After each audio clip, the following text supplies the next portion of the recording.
Ibu, saudara-saudari, selamat malam, Namo Buddhaya. Dan inilah pelajaran kita malam hari ini. Bapak Ibu Saudara harus minimal berjuang melenyapkan berapa belenggu? 3 ya, minimal mencapai sotapanna agar hidup kita aman ya. Baik, oleh karena itu mari kita fokus 3 yang pertama. Sedihnya Bapak Ibu, nomor 1 pula yang paling sulit ya. Anda bersiap-siap ya. Nomor 1 paling sulit. Nomor 2 mah gampang dijelaskan. Nomor 3 tidak sulit dijelaskan ya. Baik, kita mulai dari nomor 1. Sakkaya Ditthi, pandangan salah mengenai aku. Apa yang disebut pandangan salah mengenai aku? Kita akan mulai dari penjelasan yang tidak terlalu rumit. Tidak terlalu rumit ya. Yang pertama, memahami bahwa tubuh bukanlah diriku. Apa maksudnya? Ada orang di luar sana yang menganggap tubuh adalah dirinya. Kalau dia menganggap tubuh ini adalah dirinya yang sebenarnya, pertanyaannya, kalau tubuh ini rusak, berarti hidupnya habis, betul? Betul ya? Kalau tubuhnya rusak, berarti hidupnya habis. Masih ada yang bingung, saya sederhanakan lagi. Kalau dia mati, hidup ini selesai. Jadi orang yang berpikir tubuh adalah diriku tidak memahami hukum kelahiran ulang. Oleh karena itu, kalau dia beruntung terlahir jadi orang baik. Contoh, maksudnya apa? Di negara-negara maju seperti Norwegia, Jerman, Swedia, itu tingkat orang yang ateis itu tinggi sekali. Dan kalau mereka ateis, biasanya mereka tidak mempercayai reinkarnasi. Silahkan ya.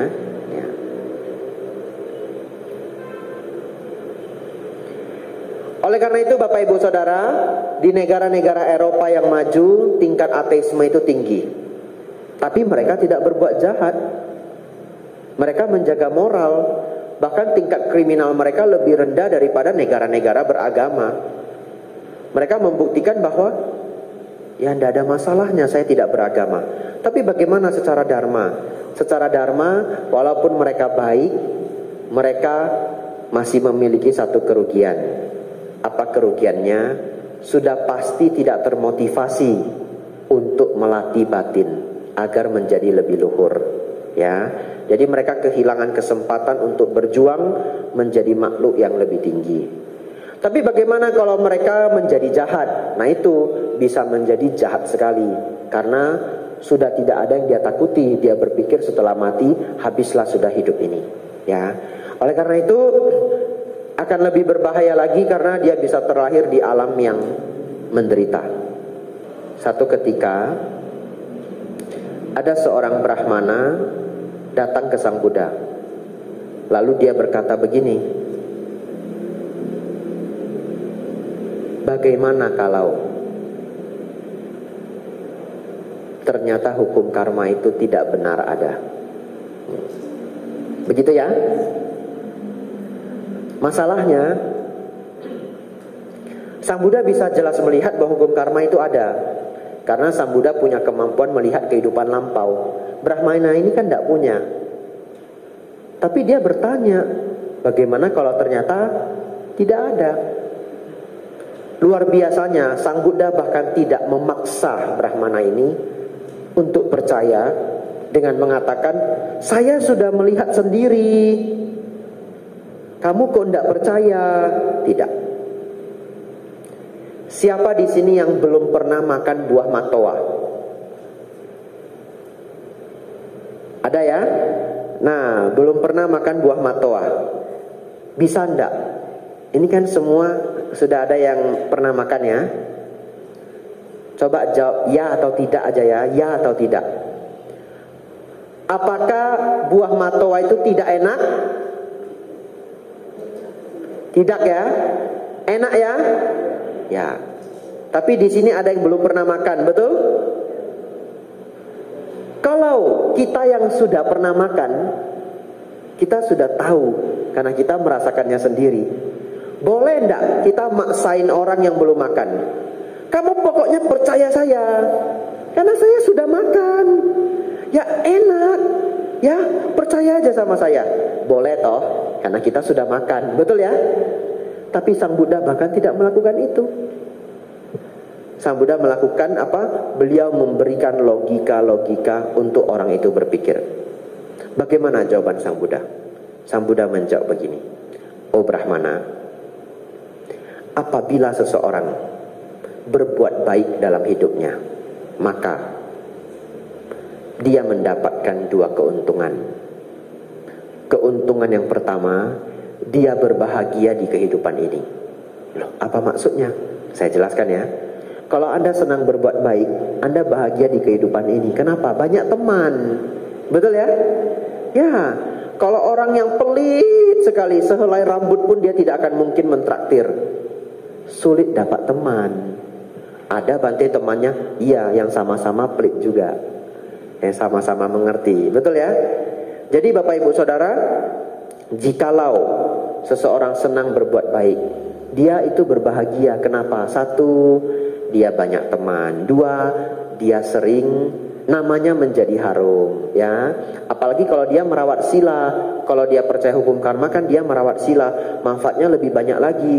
Kalau ada terjadi sesuatu biasanya dia tidak dituduh.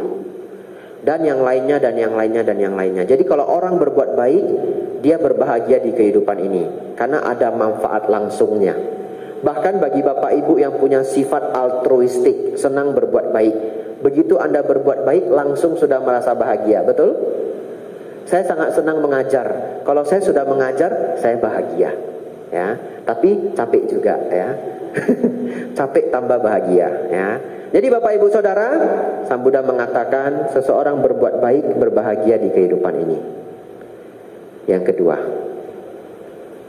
jika ternyata hukum karma itu memang ada, dia berbahagia di kelahiran yang berikutnya, betul? Dia berbahagia di kehidupan yang akan datang. Lalu Bapak Ibu Saudara, apabila seseorang berbuat jahat, sama, yang pertama, sudah pasti dia menderita di kehidupan ini. Kenapa? Dalam sesi Dhamma kelas itu, semua boleh izin ke kamar mandi, kecuali saya. Iya, kadang sesak juga, tapi tidak bisa pergi. Lalu selesai acara sudah mau pergi, Bante foto dulu Bante, waduh tidak jadi pergi. Padahal sudah tersiksa ini ya. Semua boleh permisi ke kamar mandi, kecuali saya, ya. Lanjutkan Bapak Ibu Saudara. Apabila seseorang berbuat jahat, satu, dia sudah pasti menderita di kehidupan ini. Kenapa? Iya, mencuri itu bisa ditangkap, betul ya? Kalau ditangkap warga di tempat yang mengerikan, dibakar hidup-hidup. Di tempat yang mengerikan. Kalau di tempat yang tidak mengerikan, ya di Thailand. Kalau pencuri ketangkap di pasar, diikat di tiang. Kemudian dipukuli sama ibu-ibu pakai sapu, ya. Kenapa yang mukul ibu-ibu? Supaya tidak mati. Kalau yang mukul bapak-bapak, satu orang ninju sekali mati Bapak Ibu pencurinya, ya. Ya Bapak Ibu, kalau ada pencuri di jalan itu jangan ikut mukul, ya. Zaman sekarang kalau pencurinya mati, itu dicari siapa yang mukul. Ya, kadang-kadang masuk berita, ya, kalau pencurinya mati bisa ketangkap 5 orang, 7 orang yang memukul pencuri tersebut. Jadi kalau Anda dapat pencuri, ya ikat dah, telepon polisi, ya. Ya. Lalu Bapak Ibu Saudara, Sang Buddha mengatakan seseorang yang berbuat jahat, dia menderita di hidup ini. Ada penderitaan yang dia alami. Tidak dipercaya orang, gampang gelisah, ya, dan yang lainnya dan yang lainnya. Dan apabila ternyata kelahiran berikutnya itu ada, dia akan terlahir di alam menderita. Lalu Sang Buddha mengatakan, dengan berpikir demikian, bahkan ketika hukum karma itu tidak ada, Sang Buddha tidak menjelaskan demikian, ini saya sederhanakan, ya. Bahkan ketika seseorang beranggapan hukum karma itu tidak ada, dan katakanlah tidak ada, seseorang masih untung 2 kali, betul? Dia untung 2 kali. Dan ketika ternyata hukum karma itu benar adanya, dan ada kelahiran berikutnya, dia untung 4 kali. Yang tidak mau merawat sila berbuat kebajikan karena ragu hukum karma itu tidak ada, dia langsung rugi 2 kali. Dengan logika seperti itu, Brahmana ini senang sekali. Kita masih di nomor 1, pandangan salah mengenai aku. Yang pertama, tubuh bukanlah diriku, ya. Masih ada 4 Bapak Ibu. Totalnya semua, pancakanda bukanlah diriku. Apa itu pancakanda? Pancakanda itu badan dan 4 yang ada di batin. 1 tambah 4. 1 badan, 4 batin. Kok batin ada 4 Bante? Bagian-bagian batin itu dibagi menjadi 4 oleh Sang Buddha. Yang pertama, ini biar gampang, saya biasanya masuk ini dulu. Perasaan. Ya, Bapak Ibu punya perasaan? Punya ya. Baik. Misalkan Bapak Ibu senang, itu perasaan, betul? Sedih, perasaan ya. Yang kedua, pikiran. Apa itu pikiran? Pikiran itu yang ngomong di pikiran Anda. Ya. Jadi Bapak Ibu Saudara, Anda sudah bisa membedakan perasaan dan pikiran. Perasaan itu yang Anda rasakan, senang, tidak senang, netral ya, marah, malu, itu adalah perasaan. Pikiran yang ngomong di pikiran Anda. Ya. Pertanyaan saya, pikiran dipengaruhi sama perasaan enggak? Sangat dipengaruhi, ya. Kalau Anda sedang kesal naik mobil, tiba-tiba ada yang nyalip, langsung Anda berpikir apa? Gimana ini nyalip orang? Lalu begini, begitu, begini dan begitu. Bayangkan kalau Anda sedang bawa mobil di Jepang, Bapak Ibu. Dan itu hari pertama Anda tiba di Jepang. Wah, indah sekali negaranya. Contoh ya, contoh saja ya. Diandai-andaikan saja, saya juga belum ke Jepang Bapak Ibu ya. Bapak Ibu Saudara, dengan keadaan hati yang bahagia, jalan-jalan dengan teman atau dengan keluarga, tiba-tiba ada yang nyalip, persis sama seperti kemarin di Semarang. Sret begini, tidak marah, gak apa-apa, betul ya? Dan lagi happy ya.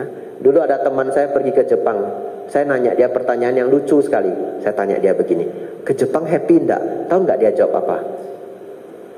Saya nanya dia, kamu ke Jepang bahagia enggak? Lihat apa yang paling bahagia? Dia jawab saya lucu sekali. Saking lucunya saya masih ingat sampai hari ini. Dia jawab saya begini, namanya ke jalan-jalan ke luar negeri itu pasti seneng. Kamu nanya saya lihat apa senang? Saya lihat rumput aja senang katanya. Ya, jadi Bapak Ibu Saudara, Anda hari ini sudah bisa membedakan perasaan dengan pikiran. Sudah 2 ya. Yang ketiga, di dalam pikiran kita, batin kita ada kesadaran. Kesadaran mah gampang. Kalau Anda nggak pingsan ya sadar, betul ya? Kalau Anda pingsan ya nggak sadar. Ini nampak sekali. Yang keempat yang paling sulit. Paling sulit. Pencerapan. Atau gampangnya disebut pengenal. Ya, bahasa Palinya disebut sanya. Tapi setelah 9 tahun menjadi biku, saya menemukan contoh sanya yang mudah-mudahan bisa membantu Anda memahami, yang belum pernah Anda dengar sebelumnya. Saya ceritakan yang mainstream dulu. Mainstream itu yang sering dipakai orang, warna. Ini tempat karpet yang saya duduki warna apa Bapak Ibu? Merah ya. Ini gagang mik ini warna apa? Hitam. Pertanyaan saya, ketika Anda menjawab merah, Anda perlu nggak menunggu perasaan senang atau perasaan tidak senang? Nggak perlu nunggu. Berarti itu bukanlah perasaan, betul ya? Yang kedua, Anda perlu berpikir enggak? Itu warna apa ya? Perlu enggak? Enggak perlu. Begitu Anda lihat, Anda langsung sudah tahu, betul? Begitu lihat saja, merah, hitam, coklat. Itu disebut pengenal. Anda tidak perlu berpikir, Anda tidak perlu menunggu si perasaan untuk muncul, Anda langsung tahu begitu saja. Disebut sanya. Tapi kenapa Sang Buddha menjelaskan mengenai sanya? Nah, itu nanti di bagian terakhir, yang setelah 9 tahun saya ketemu contoh yang uniknya. Kita maju dulu pelan-pelan. Bapak Ibu sudah setuju tubuh bukanlah diriku? Setuju ya, karena ada kelahiran kembali. Kalau tubuh adalah diriku, tubuh saya hancur, tidak ada kelahiran kembali. Kenyataannya ketika tubuh ini hancur, kita lahir lagi dan memiliki tubuh yang baru. Itu artinya tubuh itu bukanlah diriku yang sebenarnya. Karena kalau tubuh saya rusak, tubuh saya hancur, pikiran saya akan menciptakan tubuh yang baru, yang kita sebut kelahiran kembali, punarbawa. Yang kedua, segala sesuatu yang tidak bisa kita kontrol dalam dharma disebut bukanlah milikku. Yang tidak bisa kita kontrol bukanlah milikku. Yang bukan milikku disebut bukanlah diriku, ya. Jadi semua yang tidak bisa dikontrol dalam dharma istilahnya adalah bukan diri. Ya, bukan milik, bukan diri. Perasaan Bapak Ibu bisakah Anda kontrol? Tidak. Buktinya kalau pagi moodnya baik, sore belum tentu, betul? Ya. Ada orang yang pagi moodnya baik, siang moodnya jelek, sore moodnya baik lagi. Stres kalau ketemu orang seperti itu ya. Kita harus lihat dulu moodnya dari jauh. Lagi baik, nah kita maju ya.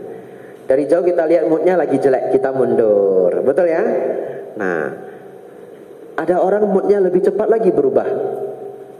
Bisa berubah dalam hitungan jam, bisa hitungan menit, setengah jam, 20 menit moodnya sudah berubah. Disebut apa Bapak Ibu? Moody ya, atau di psikologi disebut bipolar. Orang bipolar itu sangat moody. Ya sebenarnya tidak disebut bipolar, tapi orang yang bipolar itu sangat-sangat moody. Jadi setengah jam yang lalu dia bisa aja masih semangat 45, setengah jam berikutnya dia sudah moodnya sudah jelek. Ya Bapak Ibu Saudara, kita sudah setuju perasaan tidak bisa dikontrol. Karena kalau Bapak Ibu bisa kontrol perasaan, pasti Bapak Ibu maunya perasaan senang terus, betul? Kenyataannya kita nggak bisa request, oh perasaan, boleh ndak setiap Sabtu dan Minggu kamu selalu bahagia? Nggak mau dia. Terserah saya, dia bilang begitu ya.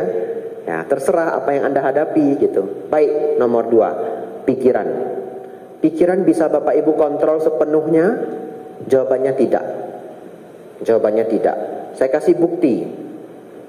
Kalau Bapak Ibu sedang punya masalah berat, lalu pikiran kacau, dalam hati ngomong tidak berhenti, gimana ini ya, aduh gimana ini solusinya, kenapa dia bisa begitu ya, aduh kenapa saya bisa sial begini, lanjut terus sampai tidak bisa tidur. Lalu Bapak Ibu ingin tidur, betul? Kalau Bapak Ibu ingin tidur, apa yang dilakukan? Stop saja pikirannya. Kenyataannya bisakah di stop? Sulit ya. Saya kasih contoh nomor 2 yang lebih jelas lagi, lebih jelas dari nomor 1. Kalau putus cinta Bapak Ibu, seseorang kalau putus cinta, dalam pikirannya muncul terus pikiran mengenai si dia, sampai-sampai menderita. Dan kadang-kadang orang ini ingin kalau bisa tidak berpikir dia lagi, tetapi semakin berjuang tidak berpikir dia, semakin terpikir. Ini sedikit bukti bahwa Anda tidak mengontrol pikiran Anda sepenuhnya. Apa yang tidak bisa dikontrol bukanlah milik kita. Apa yang bukan milik kita bukanlah diri kita. Oleh karena itu, perasaan bukanlah diri, pikiran bukanlah diri, kesadaran bukanlah diri. Kesadaran ya gampangnya, ya orang bisa pingsan tiba-tiba, nggak nanya-nanya dulu. Harusnya pingsan tuh kasih aba-aba 10, 9, 8. Ini kita bisa siap-siap, kita bisa duduk dulu. Enggak. Ada orang tiba-tiba pingsan aja. Akhirnya kepalanya itu kejedot. Betul ya? Ya, Anda tidak bisa kontrol kesadaran Anda, kapan sadar penuh, kapan tidak sadar penuh. Ini yang sulit untuk dijelaskan. Pengenal. Bagaimana menjelaskan pengenal juga tidak dalam kontrol Anda. Kalau lihat warna merah ya merah, warna kuning ya kuning. Itu mah sudah otomatis, Bante. Apa ya supaya bisa dikontrol dan tidak bisa dikontrol? Baik. Pengenal Bapak Ibu juga tidak bisa Anda kontrol. Siapa di antara Bapak Ibu, semoga ada satu orang aja cukup. Kalau nggak ada satu pun sedih sekali saya. Ya, seperti tidak ada yang dukung ini ceramahnya ya. Semoga ada satu saja. Siapa yang pernah di jalan melihat uang, ketika didekati ternyata bukan uang? Ada? Ada ya? Nah, ada beberapa ya. Nah, saya juga pernah Bapak Ibu. Waktu itu masih mahasiswa. Waktu mahasiswa itu duit berharga sekali. Tiba-tiba saya nampak 50.000 Bapak Ibu. Wah, saya senang sekali. Ya, saya senang sekali. Begitu saya dekati Bapak Ibu, plastik aqua Bapak Ibu. Plastik aqua. Tapi kalau Bapak Ibu mempraktekkan 5 sila dengan penuh, sebenarnya barang yang ketinggalan oleh orang pun kita tidak boleh ambil, ya.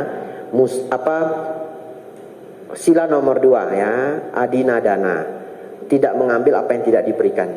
Jadi kalau ada barang ketinggalan, kita pun tidak boleh ambil secara sila. Dan itu untuk melindungi Anda supaya Anda tidak dijebak orang, ya. Jadi Bapak Ibu Saudara, pengenal saya error Bapak Ibu. Pengenal saya menciptakan bahwa hal itu adalah uang 50.000. Tapi karena masih samar-samar, masih jauh, saya kasih yang lebih unik lagi. Kadang-kadang ada sesuatu, entah bunga, tanaman, atau kain ya.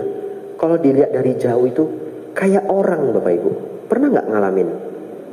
Ya loh. Ada yang belum pernah, ada yang pernah ya. Ya. Jadi kalau kita lihat dari jauh itu persis orang gitu. Kalau didekati, oh tanaman. Tanaman bentuknya kriwel-kriwel atau bunga ya. Lalu nanti kita sudah lupa, kita lewat lagi, kita ketakutan lagi, betul ya? Ada orang gitu. Lalu kadang-kadang bentuknya itu sangat mirip dengan hantu. Wah, ada hantu. Tetapi ketika didekati, bukan. Baik. Kalau Anda bisa atur pengenal Anda, harusnya ketika pertama kali melihat itu seram, berarti kan pengenalnya mengenalkan itu sebagai sesuatu yang menyeramkan, betul ya? Harusnya Anda bisa ganti. Kan itu dalam kuasa Anda.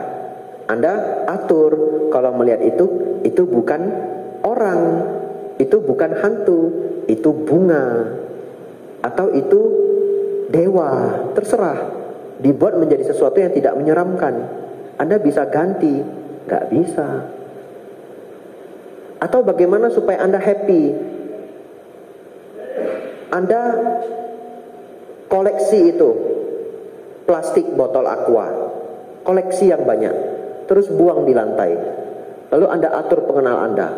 Setiap saya melihat plastik aqua adalah uang 50.000. Nggak bisa. Yang bisa cuma satu kali waktu itu. Berarti pengenal Anda kadang-kadang bisa error. Atau dia tidak error, dia bekerja sudah benar. Anda yang salah berpikir, begitu ya. Tapi Anda kan tidak bisa mengontrol pengenal itu, betul? Iya, tidak dalam kontrol Anda. Itulah pengenal pun tidak dalam kontrol kita.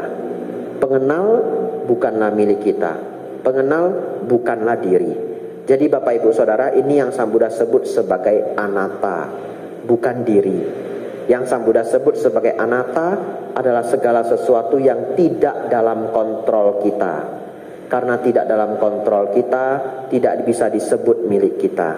Karena tidak bisa disebut milik kita, bukanlah diri kita. Ya, tubuh bukanlah diri kita, tidak dalam kontrol kita. Bapak Ibu Saudara, tubuh kita menua setiap harinya. Tidak bisa kita stop. Tidak bisa kita bilang, oh tubuh jangan menua, jangan menua. Tidak bisa. Dia menua secara otomatis, tidak dalam kontrol kita. Bapak Ibu Saudara, kembali saya katakan bahwa Sakkaya Ditthi ini cukup sulit dipahami. Oleh karena itu kalau Bapak Ibu mendengar penjelasan saya malam hari ini hanya paham 50%, 70%, jangan khawatir. Nanti belajar lagi dharma-dharma mengenai anatta, mengenai kehidupan pancakanda, ya. Pemahaman Anda akan meningkat dan meningkat. Kenapa? Karena itu juga yang saya rasakan selama belasan tahun. Apa yang kita pelajari di awal itu kadang belum begitu nangkep, ya. Tetapi hari ini kita persingkat. Sakkaya Ditthi, pandangan salah mengenai aku, menganggap bahwa tubuh adalah diriku yang sebenarnya, menganggap perasaan adalah diriku yang sebenarnya, menganggap pikiran adalah diriku yang sebenarnya, menganggap pengenal adalah diriku yang sebenarnya, menganggap kesadaran adalah diriku yang sebenarnya. Tambahan dari saya. Setelah ini kita lanjut nomor 2. Dan Bapak Ibu tidak akan sanggup memahami ini secara sempurna kecuali mendapatkan pengalaman meditasi, ya. Jadi ketika seseorang benar-benar memahami anatta secara 100%, dia adalah seorang arahat. Jadi kalau ketika kita belajar, kita memahaminya 50%, 60%, 70%, bertambah setiap kali kita belajar. Itu adalah prosesnya sembari bermeditasi. Bermeditasi itulah yang benar-benar kita akan mendapatkan pengalaman memahami anatta. Nomor 2, wicikicca, keraguan-raguan terhadap ajaran Buddha. Ajaran Sang Buddha itu ada 3 yang paling mendasar. Yang pertama, memahami baik dan buruk. Nomor 2, memahami hukum kama wipaka. Nomor 3, memahami 4 kebenaran mulia. Jadi ketika seseorang ragu terhadap ajaran Buddha, secara sangat mendasar dia ragu terhadap 3 ini. Apa solusinya? Sering belajar Dhamma. Atau solusinya belajar Dhamma. Ya, jadi satu-satunya cara menghilangkan keraguan terhadap ajaran Buddha, ikut SPD, ya. Belajar Dhamma, jadi tahu. Silabbata Paramasa. Ini juga menjadi penjelasan panjang saya yang terakhir. Setelah ini tidak ada penjelasan yang terlalu panjang, ya. Bapak Ibu Saudara, mari kita baca. Kepercayaan bahwa upacara atau ritual semata dapat membawa pada tingkat kesucian dan pembebasan dari penderitaan. Saya ulangi sekali lagi. Kepercayaan bahwa upacara atau ritual semata dapat membawa pada tingkat kesucian dan pembebasan dari penderitaan. Lenyap 3 belenggu apa Bapak Ibu? Sotapanna, ya. Jadi Anda harus berjuang paham yang 3 ini minimal, ya. Nomor 3, Silabbata Paramasa. Pertanyaan saya Bapak Ibu, apa yang disebut suci? Bapak Ibu pernah merenung nggak? Apa sih yang disebut suci? Dan kalau di ajaran lain, suci itu bisa karena ditunjuk. Betul ya? Orang ini ditunjuk sebagai orang suci. Siapa yang menunjuk? Beda-beda, tergantung ajarannya, ya. Tapi ada makhluk yang punya hak khusus, bisa menunjuk siapa yang suci dan siapa yang tidak suci. Bagaimana dalam Dharma? Apakah Dharma dalam kesucian dalam Dharma itu ditunjuk? Tidak. Kesucian dalam Dharma itu adalah standar. Ikut apa? Belenggu ini, betul? Gak bisa main tunjuk. Standarnya belenggu. Jadi Bapak Ibu Saudara, dalam Dharma dikatakan suci apabila kemarahannya sudah lenyap atau berkurang, keserakahannya sudah lenyap atau berkurang banyak. Ketiga, kesombongannya sudah lenyap. Ego dan kesombongannya sudah lenyap atau berkurang banyak.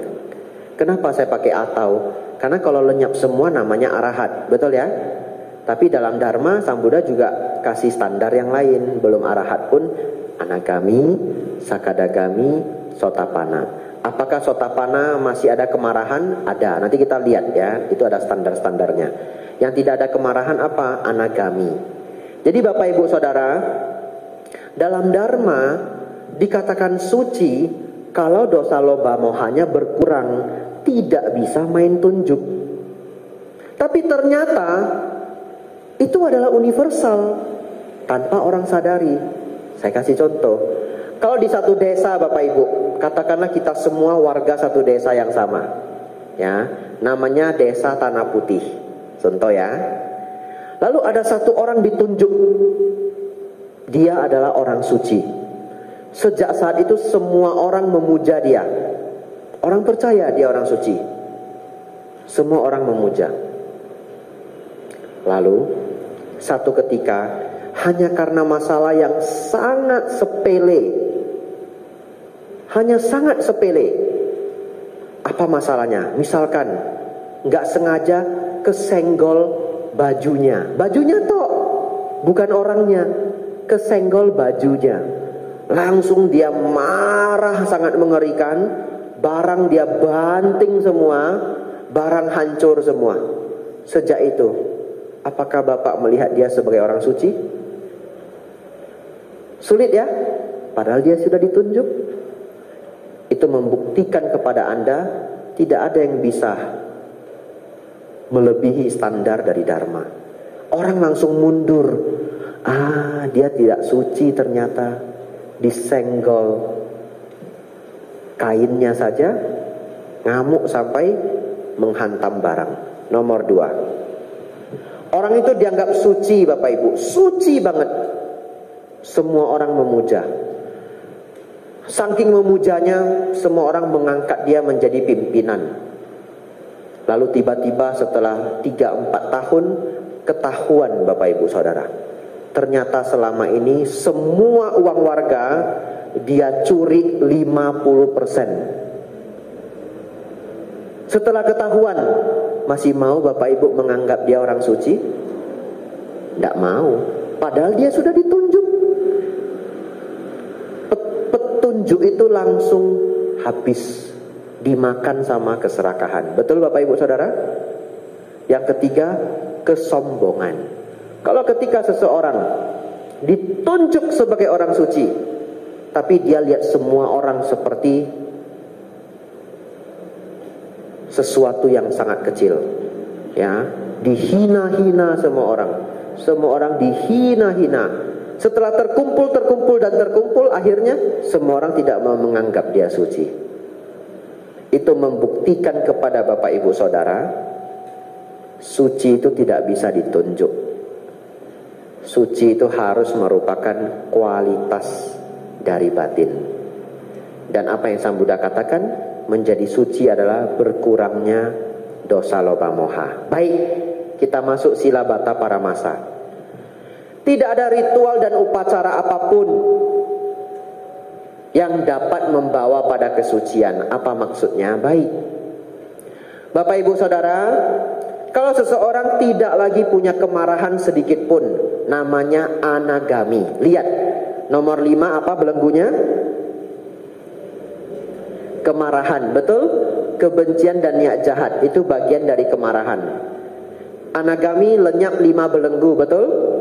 Berarti anagami sudah tidak bisa marah. Sotapana dan sakadagami masih bisa marah. Tapi jangan karena ini besok Bapak Ibu berpikir Bapak Ibu sudah boleh marah. Nanti kalau Bapak Ibu marah, lah kan belum anagami, begitu ya? Ya, tidak juga ya. Berjuanglah untuk mengurangi kemarahan ya. Bapak Ibu Saudara, seorang anagami itu tidak lagi memiliki kemarahan. Bapak Ibu, ada tidak? Carikan untuk saya. Ada tidak ritual yang mana setelah kita ikuti besok kemarahan kita hilang? Belum ada ya? Ada nggak sembayangan apa begitu? Lah bayar nggak apa-apa. 50 juta juga nggak apa-apa. Belum ada ya?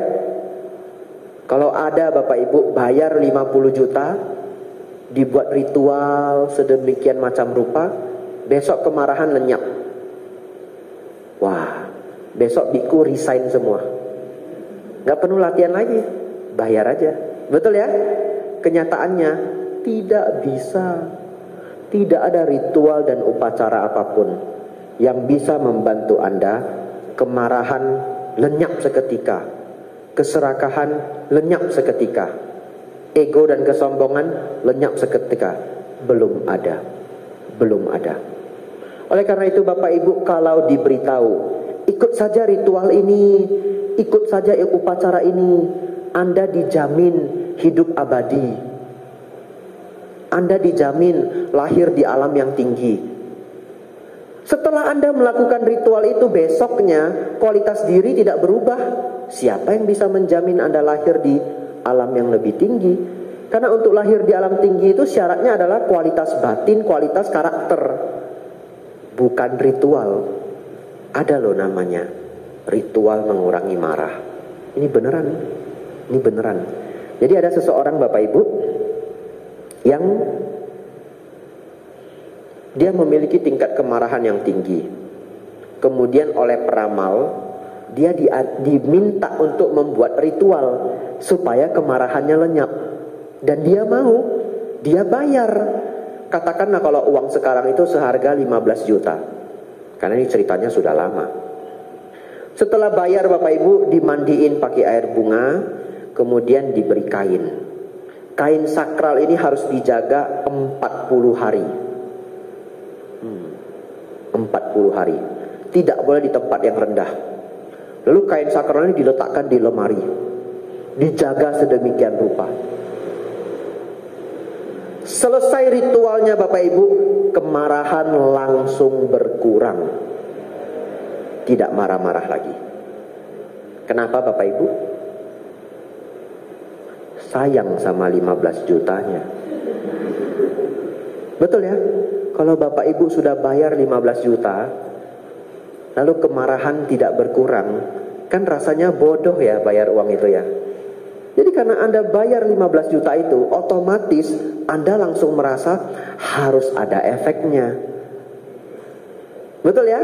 Sejak Anda bayar, ritual dilakukan, gak marah lagi. 3 bulan lagi kumat ya. Iya, pasti kumat. Nah, kalau tidak kumat, sila bata paramasa ini tidak sah. Pasti kumat. Jadi bisa Bapak Ibu, ritual mengurangi marah itu bisa. Bayar. Setelah bayar nggak marah karena bayarnya mahal. Setelah itu kumat lagi ya.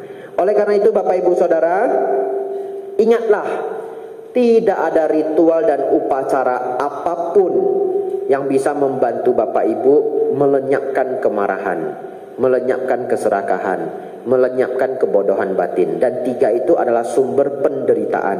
Makanya di sini ditulis, kepercayaan bahwa upacara atau ritual semata dapat membawa pada tingkat kesucian dan pembebasan dari penderitaan adalah belenggu, adalah kekeliruan. Bapak Ibu Saudara, 5 menit lagi jam 9 ya. Anda sudah paham 3 belenggu, yang lainnya tidak sulit. 4, nafsu indria. Siapa yang lenyap nomor 4 Bapak Ibu?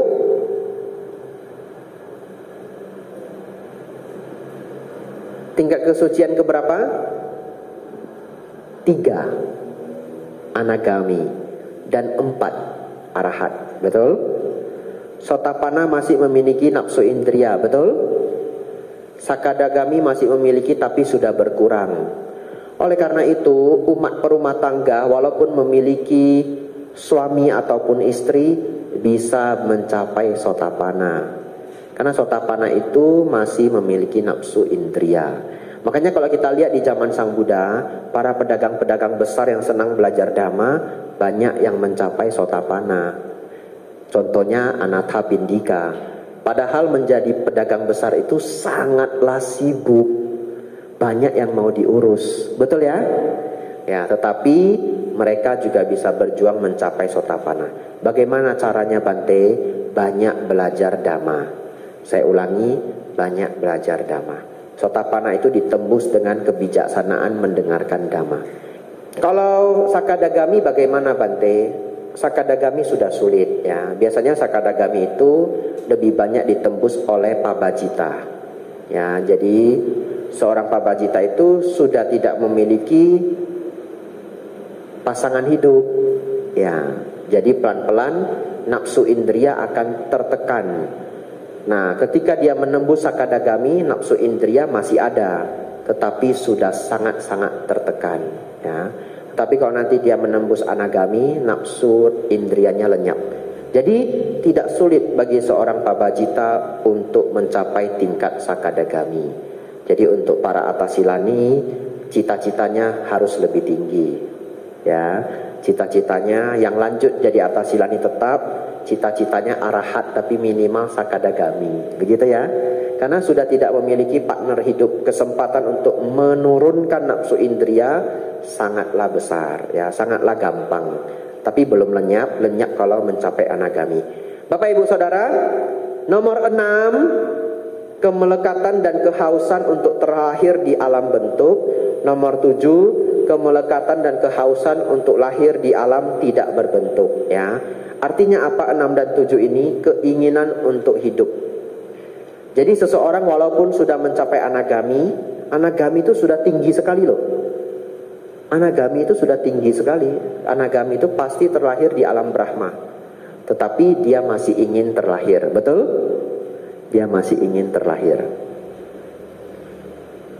8. Kesombongan. Seorang anagami, sotapanna, sakadagami dan anagami masih memiliki kesombongan. Yang tidak ada kesombongan adalah para arahat, ya. Tetapi kesombongan di sini adalah sifat pembanding, merasa dirinya lebih tinggi dari orang lain, merasa dirinya sama tinggi dengan orang lain, merasa dirinya lebih rendah daripada orang lain. Ketika seseorang membandingkan dirinya dengan orang lain, di situ muncul mana, M-A-N-A. Hanya secara sederhana diterjemahkan kesombongan, tapi mana itu adalah pembandingan diri, ya. Merasa diri lebih tinggi dari orang lain, merasa diri sama tinggi dengan orang lain, merasa diri lebih rendah daripada orang lain. Lah kalau begitu mau mikir apa Bante? Lah kalau saya ketemu orang ya otomatis otak ini sudah berpikir siapa lebih tinggi, siapa sama tinggi, siapa lebih rendah. Dia dengan saya, apakah saya lebih pintar atau dia lebih pintar? Saya lebih begini atau dia lebih begitu? Itu boleh berpikir begitu untuk subtopik. Apa maksudnya subtopik? Ya kalau Anda menjadi seorang guru, Anda harus mencari murid yang paling pintar matematika, karena mau dikirim untuk lomba. Ya Anda harus membandingkan siapa yang lebih pintar matematika. Lalu kalau Anda kerja, ya Anda boleh membaca, oh dia itu lebih pintar bagian listrik daripada saya, dan sebagainya dan sebagainya. Subtopik itu tidak mengganggu Anda. Tetapi kalau pemikiran itu selalu ada di pikiran Anda sepanjang waktu, itu akan mengganggu Anda. Oleh karena itu, cara berpikir yang baik adalah setiap orang memiliki kelebihan dan kekurangannya masing-masing. Setiap orang memiliki kelebihan dan kekurangannya masing-masing. Dengan demikian, Anda tidak bisa menganggap diri Anda lebih tinggi. Anda tidak bisa menganggap diri Anda lebih rendah juga. Karena setiap orang punya pengetahuan yang berbeda-beda, pengalaman hidup yang berbeda-beda. Ada seorang guru Bapak Ibu, saya ketemu, pintar sekali, S3 Bapak Ibu, pintar sekali. Ada kelemahannya juga. Ternyata beliau tidak pintar naik motor, tidak pintar naik mobil, tidak pintar bawa sepeda, kemana-mana harus naik bus. Ada kelebihan, ada kekurangannya. Tapi Bapak Ibu, saya pernah ketemu orang tidak sekolah. Tidak sekolah.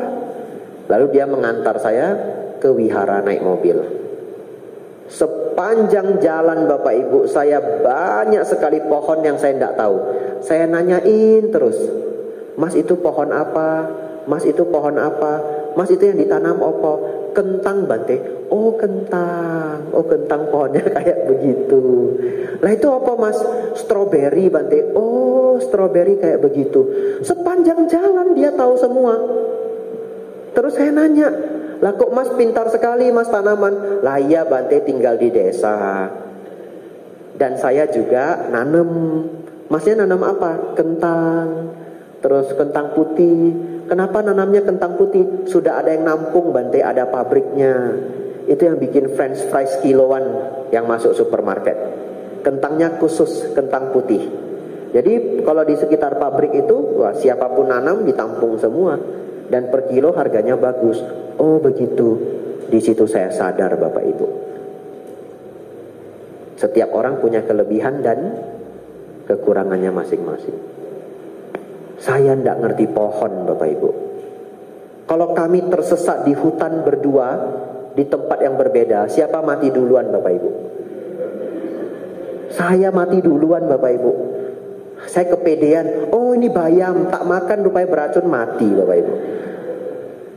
Tapi dia pintar sekali, tahu ini dan tahu itu. Oleh karena itu Bapak Ibu, ingatlah, setiap orang punya kelebihan dan kekurangannya masing-masing. Barangkali seseorang pendidikannya lebih tinggi, ekonominya lebih tinggi, status sosial lebih tinggi. Bukan berarti dia lebih tinggi, karena pengalaman hidup orang berbeda-beda. Dan lagi, setiap orang punya potensi mencapai nibbana. Betul? Kalau setiap orang punya potensi mencapai nibbana, bagaimana kita bisa merendahkan orang lain? Karena setiap orang punya potensi mencapai tingkat arahat. Jangan-jangan nanti dia arahat duluan daripada kita. Betul ya? Saudara-saudari, itu nomor 8, kesombongan. Nomor 9, kegelisahan. Nomor 10, kebodohan batin. Kebodohan batin adalah salah satunya belum bisa memahami anatta dengan sepenuh-penuhnya. Belum bisa memahami asawa, arus batin yang bocor tidak terkendali. Saya tidak bisa membahas itu hari ini Bapak Ibu, karena membahas itu perlu 1 jam. Waktu kita sudah habis. Sudah jam 9 lewat 5 menit. Oleh karena itu, saya akan bahas yang terakhir saja, kegelisahan. Karena ini kalau tidak dibahas sayang. Ya, karena banyak yang tidak paham apa yang dimaksud kegelisahan. Begini, pertanyaan saya, seorang anagami itu sudah melenyapkan 5 belenggu, betul Bapak Ibu? Dan seorang anagami itu mencapai tingkat jana. Ya, oleh karena beliau mencapai tingkat jana, nafsu indrianya lenyap. Karena kebahagiaan dari jana itu adalah kebahagiaan yang sangat tinggi dan luhur. Sang Buddha mengatakan, seseorang yang belum mampu mencapai kebahagiaan tinggi tidak dapat melenyapkan kebahagiaan rendah. Artinya apa? Ketika seseorang mencapai kebahagiaan jana, kebahagiaan dari meditasi yang luhur, itu lebih membahagiakan dari semua kebahagiaan nafsu indria. Di sana nafsu indria lenyap. Ya, Bapak Ibu Saudara, kalau seorang anagami bahkan sudah mampu mencapai tingkat jana, meditasi yang sangat damai, meditasi yang sangat bahagia, bagaimana beliau gelisah? Ya enggak? Nomor 9 apa? Kegelisahan. Lah katanya sudah mencapai jana, kok gelisah? Betul ya? Oleh karena itu nomor 9 Bapak Ibu, bukan kegelisahan pada umumnya. Nomor 9 itu adalah, fokus ya, terakhir ini, habis ini pulang Bapak Ibu ya. Pertarungan antara perasaan dan logika. Pertarungan antara perasaan dan logika.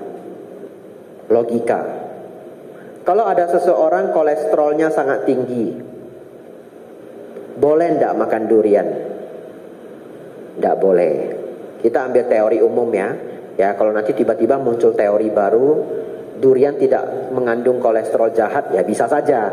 Tapi kita ikut dulu teori umum ya, sebagai contoh. Kalau orang kolesterolnya tinggi, bahaya enggak makan durian? Bahaya. Dia pergi ke dokter, dokternya bilang, Pak, Bu, stop makan durian.